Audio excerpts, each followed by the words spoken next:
जी अस्सलाम वालेकुम वरहमतुल्लाहि वबरकातुहू। जनाब आज माशाल्लाह जी A+ क्वालिटी का माशाल्लाह बकरा इन्हें खस्सी बकरा बिरा और 2025 की कुर्बानी ते लगदा ही ने और डबल हड्डी डबल फ्रेम दे विच इन्हें जिंदा वेट एदा बिरा 40 तो 45 kg 40 kg इंशाल्लाह कन्फर्म वजन है ते बिल्कुल दो दंद हो रही है जनाब, चेक कर सकते हैं। और खस्सी बकरा इन्हें और चंगे हाइट कादा और डिमांड ही बिल्कुल जायज़ और मकूल होसी।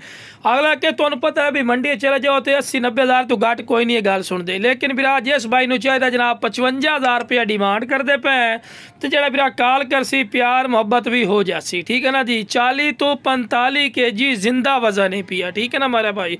बाकी वाइट अख दे इन्हें कन्ना दे लापर जबरदस्त, वेल जबरदस्त खूबसूरत और A+ क्वालिटी दे इन्हें कोई मेरे को आवना चाहे लोकेशन ते लोकेशन लुडन शहर जिला बिहाड़ी ने लुडन मेन अड्डे ते UBL बैंक और PSO पंप के सामने इतना तुसी आके भी लै सकते हैं। तो कार्गो की सहूलत जी है आल पाकिस्तान माशाल्लाह मौजूद है।